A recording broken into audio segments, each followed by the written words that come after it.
Good morning दोस्तों। आइए आज हम लोग पढ़ते हैं नरेशन, जिसे डायरेक्ट इनडायरेक्ट भी कहते हैं। तो हाँ दोस्तों, आप सभी फटाफट शेयर कर दीजिए ताकि इसका फ़ायदा अधिक से अधिक विद्यार्थियों को मिल सके। और साथ में अगर आप पहली बार चैनल को विजिट किए हैं तो आप कृपया सब्सक्राइब कर लीजिए और बेल आइकन को ज़रूर ऑन कर दीजिएगा ताकि जो भी कंटेंट दिए जाएं वो आपको मिलते रहें। तो आइए दोस्तों, हम लोग बात करते हैं क्या होता है नरेशन या क्या होता है स्पीच। तो यहाँ पर स्पीच जो है या जिसे हम नरेशन कहते हैं, नरेशन टू टाइप्स होते हैं। फर्स्ट आपका डायरेक्ट स्पीच होता है, फर्स्ट है डायरेक्ट स्पीच, दूसरा है आपका indirect speech. Indirect speech, direct speech के कितने पार्ट होते हैं? तो डायरेक्ट स्पीच के, एक मिनट दोस्तों, डायरेक्ट स्पीच के दो पार्ट होते हैं। फर्स्ट है आपका रिपोर्टिंग वर्ब, दूसरा है रिपोर्टेड स्पीच। तो आइए दोस्तों बात करते हैं क्या होता है डायरेक्ट स्पीच। वक्ता के द्वारा, यानी जो वक्ता होता है, कहने वाला जो होता है, वक्ता के द्वारा कही गई बातों को जब हम ज्यों का त्यों व्यक्त करते हैं, यानी जैसे उसने कहा है वैसे ही हूबहू हम व्यक्त करते हैं, तो क्या कहलाता है? आपका डायरेक्ट स्पीच कहलाता है। इनडायरेक्ट स्पीच क्या होता है? इनडायरेक्ट स्पीच का वह भाग होता है जिसे हम अपने शब्दों में बदल कर व्यक्त करते हैं, उसे इनडायरेक्ट स्पीच कहते हैं। जैसे डायरेक्ट स्पीच में अगर ये कहा जाए कि जैसे कोई व्यक्ति कुछ कहा, जितना उसके मुख से निकला वो सब का सब आपका डायरेक्ट स्पीच का मैटर होता है। और जब उसको हम अपने शब्दों में बिना भाव चेंज किए हुए व्यक्त करते हैं, तब वो क्या कहलाता है? आपका इनडायरेक्ट स्पीच कहलाता है। दोस्तों, डायरेक्ट स्पीच के कितने पार्ट होते हैं? डायरेक्ट स्पीच के दो पार्ट होते हैं। पहला पार्ट आपका रिपोर्टिंग वर्ब है, दूसरा पार्ट आपका रिपोर्टेड स्पीच है। तो रिपोर्टिंग वर्ब क्या होता है? रिपोर्टिंग वर्ब डायरेक्ट स्पीच का वह भाग जो डबल इन्वर्टेड कामा के बाहर होता है, उसे हम रिपोर्टिंग वर्ब कहते हैं। अर्थात रिपोर्टिंग वर्ब में वक्ता होता है और साथ में श्रोता भी हो सकता है, जबकि रिपोर्टेड स्पीच में वक्ता के द्वारा जो कुछ कहा गया है वह सारा का सारा कंटेंट क्या कहलाता है? रिपोर्टेड स्पीच कहलाता है, जिसे हम डबल इन्वर्टेड कामा के अंदर लिखते हैं। तो आइए दोस्तों, तो बात करते हैं, एक एग्जाम्पल लेकर के देखते हैं क्या होता है।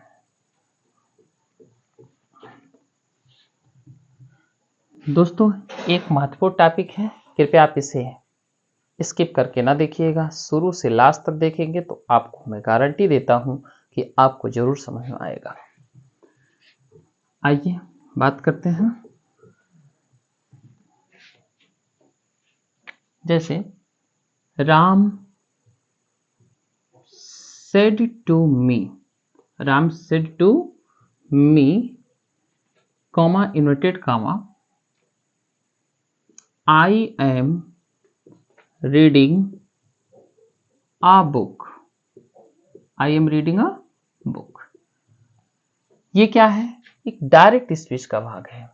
डायरेक्ट स्पीच के जब हम दो पार्ट देख रहे हैं तो ये पहला पार्ट है जो डबल इन्वर्टेड कामा के बाहर है, डबल इन्वर्टेड कामा के बाहर है और ये डबल इन्वर्टेड कामा के अंदर है। तो ये आपका क्या हुआ? ये आपका हुआ रिपोर्टिंग वर्ब। क्या हुआ?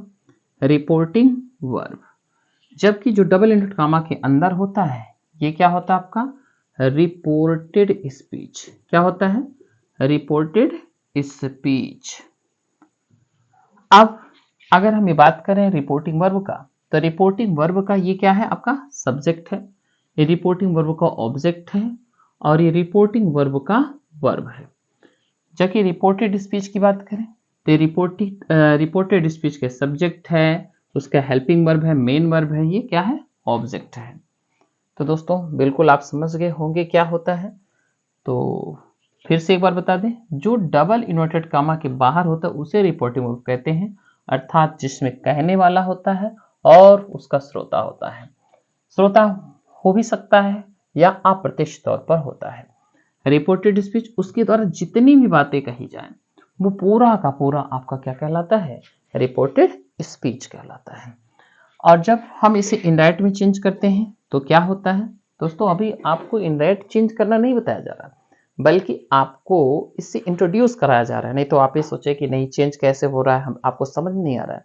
अभी इंट्रोड्यूस किया जा रहा है, आपको इसका परिचय कराया जा रहा है। इसका जो चेंजिंग है, जब इसको हम इनडायरेक्ट लेते हैं तो इनडायरेक्ट में क्या है, इस चीज को जब हम अपने शब्दों में कहेंगे तो यहां पर बनेगा Ram told me that. I first person में सब्जेक्ट के अनुसार चेंज करते हैं तो यहां पर हो जाएगा ही। टेंस परिवर्तन को ध्यान में रखते हैं तो यहाँ पर वाज, अभी हम उसके जिक्र नहीं कर रहे हैं कि टेंस परिवर्तन कैसे करते हैं, पर्सन संबंधी परिवर्तन क्या होता है, या कौन सा सेंटेंस में यहाँ टोल्ड कैसे आ गया, अभी तो आप इंट्रोड्यूस हो रहे हैं। He was reading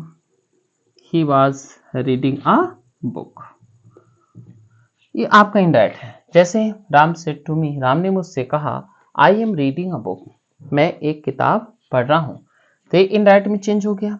Ram told me, Ram ने मुझे बताया कि ही वॉज रीडिंग अ बुक, कि वह एक किताब पढ़ रहा था। तो यहाँ वो अपने शब्दों में क्या कर लिया है, चेंज कर लिया है, जबकि दोनों स्थिति में जो मीनिंग है, जो भाव इसका है, वो बदल नहीं रहा है। तो दोस्तों स्क्रीनशॉट ले लीजिए और आप इसको एक नोट्स बनाते चलिए। जब आप पढ़िए तो पेपर कापी लेके बैठिए। अगर कोई डाउट होता है तो जरूर आप पूछ लीजिए।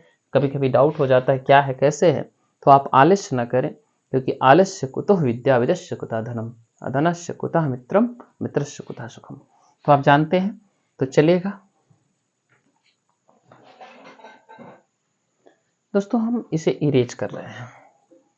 अब आपको थोड़ा सा हम ये बताना चाहते हैं, इसका अध्ययन हम लोग पार्ट में करेंगे, सेंटेंसेस में करेंगे, assertive sentence, interrogative sentence, imperative sentence, optative sentence, exclamatory sentence. परंतु आप कुछ चीजें ऐसी होती हैं जो भी सेंटेंस है सब में अप्लीकेबल है, तो उसे हम पहले लिख लेते हैं। जैसे कि पार्ट्स ऑफ स्पीच के कुछ शब्दों में परिवर्तन होता है जब हम क्या करते हैं, डायरेक्ट से इनडायरेक्ट चेंज कर रहे होते हैं। तो इसको हम पहले लिख लेते हैं। पार्ट्स ऑफ स्पीच के कुछ शब्दों में परिवर्तन। कुछ शब्दों कौन कौन से होते हैं, वो निकट बताने वाले थे, निकटता को बताते हैं, ठीक है। और तो यहाँ पर पार्ट ऑफ स्पीच के कुछ शब्दों में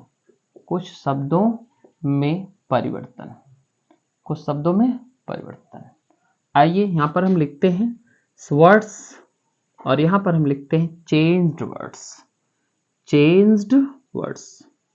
देखो, जो चेंज हम वहां लिखते हैं या कोई थर्ड फॉर्म वहां लिखते हैं जहां वो वर्क हो चुका है। सॉरी, जैसे क्या है, दिस को किस में चेंज करेंगे, दैट में। कुछ कंडीशन ऐसे भी होते हैं जहां दिस को हम नहीं बदलते, वो आपको बताएंगे। दीज को दोज में, टुडे को दैट डे में, टुनाइट को दैट नाइट में, और टुमारो आने वाला कल, द फॉलोइंग डे, या इसे हम द नेक्स्ट डे में बदलते हैं, यहाँ नहीं, यहाँ लिख देते हैं, या द नेक्स्ट डे। और स्टरडे मीन्स क्या होता है, बीता हुआ कल होता है। स्टैडो को किस में चेंज करते हैं? स्टैडो को the previous day, the previous day, check the previous day. और साथ में नाउ को किस में चेंज करेंगे? नाउ को देन में चेंज करते हैं, और जस्ट को भी देन में चेंज करते हैं। जस्ट को भी किस में चेंज करते हैं? देन में चेंज करते हैं। और साथ में नाउ को जस्ट को देन में चेंज कर लेते हैं। हियर को किस में चेंज करेंगे? हियर को देयर में चेंज करेंगे, और कम को गो में चेंज करते हैं। दोस्तों और भी वर्ड्स हैं जिनको आपको प्रोवाइड किया जाता रहेगा, साथ में इसे आप ध्यान दें। दिस को दैट में, दिच को दोज में, और टुडे को दैट डे में, टू नाइट को दैट नाइट में, टुमारो को the next day, sorry the next day या फॉलोइंग डे, स्टरडे को द प्रीवियस डे, नाउ को देन में, जस्ट को देन में, हियर को देयर में, और कम को गो में बदलते हैं। साथ में अगर बात करें 10 को किस में चेंज करते हैं? सो में चेंज करते हैं। 10 को किस में चेंज करते हैं? सो में चेंज करते हैं। थोड़ा सा ये कट रहा है तो यहाँ थोड़ा सा हम यहाँ छोटा सा इसको गो को ऊपर कर देते हैं, और 10 को किस में चेंज करते हैं? सो में चेंज करते हैं। तो दोस्तों तो ध्यान दीजिएगा, आप स्क्रीनशॉट ले लीजिए, थोड़ा साइड में हो जा रहे हैं।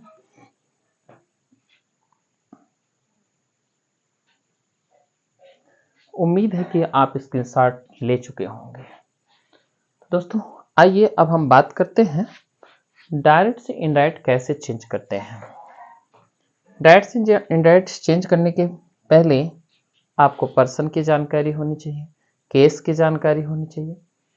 अगर आपको जानकारी नहीं भी है तो कोई बात नहीं है, बीच में हम उसके भी बारे में एक्सप्लेन कर देंगे। तो आइए बात करते हैं, हम लोग स्टार्ट करते हैं